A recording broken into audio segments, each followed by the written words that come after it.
ৰাতিপুৱা 6 বজাতে বাইকখন ৰেডি কৰি মই আৰু মোৰ বন্ধু দৰঙৰ পৰা অৰুণাচললৈ যাত্ৰা আৰম্ভ কৰিলোঁ। যাওঁতে আমি ভৈৰৱকুণ্ড হৈ গ'লোঁ। ভৈৰৱকুণ্ডত কিবা অলপ খাই মেলি আমি আকৌ অৰুণাচললৈ বুলি যাত্ৰা আৰম্ভ কৰিলোঁ। এঢলীয়া আৰু পাহাৰৰ এটা বাঁকা ৰাস্তাৰে যাত্ৰা কৰা মজাই সুকীয়া।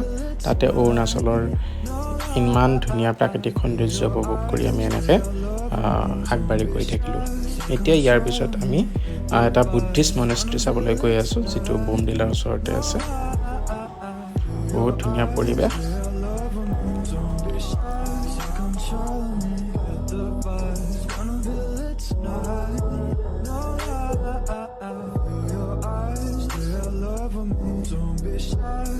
এতিয়া আমি অৰুণাচলৰ মনোমোহা শান্তি ভেলীত উপস্থিত হ'লোঁ।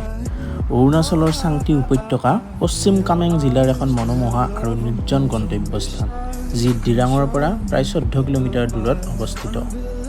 ইয়াৰ অনবদ্য প্ৰাকৃতিক সৌন্দৰ্য, ফলৰ বাগিচা প্ৰধানতঃ নাচপতি আৰু কিৱিৰ কাৰণে বিখ্যাত, আৰু মহাযান বৌদ্ধ মনোপাছৰ বিপন্ন যি ব্লেক নেক ক্ৰেন আছে, ক্ৰেন চৰাই, এইটো এক ধৰণৰ চৰাই, তাৰ কাৰণে বিখ্যাত।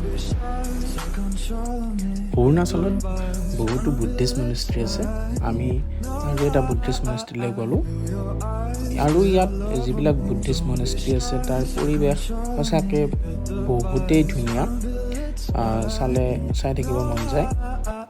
ইয়াৰ পিছত ৰাতি অৰুণাচলত থাকি পিছদিনা আমি ঘৰলৈ ঘূৰি আহোঁ, আৰু ইয়াতে আমাৰ যাত্ৰা শেষ হয়। অৰুণাচলৰ মনোমোহা প্ৰাকৃতিক পৰিৱেশত মোৰ কেইখনমান স্থিৰ চিত্ৰ সাঁচি ৰাখিলোঁ। ধন্যবাদ।